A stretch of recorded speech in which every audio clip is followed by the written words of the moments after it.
Commencé à Adama Diouf. J'étais en terminale l'année dernière aux établissements Les Almadies de Mbao. J'ai regardé un live Instagram de monsieur Stéphane Mankalo. C'était pendant les vacances de l'année dernière, je pense. C'est à ce moment que j'ai vu que vous parliez de l'application. C'était même pas encore créé. Et après, je me suis dit que ça pourrait être intéressant pour moi.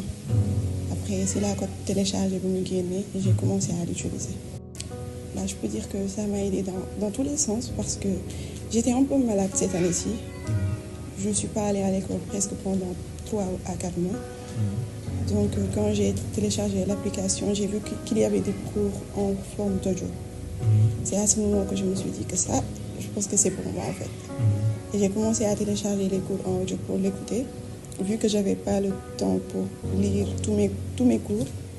Et ça m'a beaucoup aidé de ce moment-là. Les audios, les épreuves aussi pour faire des exercices. C'était pendant le ramadan. Je ne pouvais pas aller à l'école parce que j'étais diagnostiquée d'une ulcère gastrique. Et en ce moment, je m'inquiétais un peu de l'examen. Du coup, j'ai commencé à télécharger les cours à l'hôpital pour pouvoir l'écouter là-bas. Et j'ai assimilé beaucoup de cours, juste en 1 ou 15 jours, je pense. J'ai commencé à assimiler beaucoup de cours. Et à la maison, je copiais ce que j'apprenais. Je pense que ça m'a beaucoup aidé. Choquée. C'était la première réaction. Ils m'ont dit que,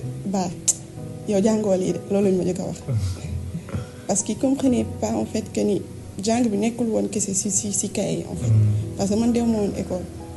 Donc après c'est là leen expliquer que ni benn application laa doon utiliser. Fa laa doon dégloo cours yi quand j'étais à la maison. Fa laa doon defee yenn exercice aussi. Après ils ont compris après ñu ne ma naa ko partagé aussi moo gën ma koy denc ko woon. Dama leen di wax ñu utiliser ko rek comme temps amul. te école yi moom buy ibbi grève yi di commencer surtout ça. De télécharger l'application, de l'utiliser et de partager aussi. Parce que ça pourrait être intéressant, même pour nous, et pour les futurs candidats aussi. Merci beaucoup. De rien.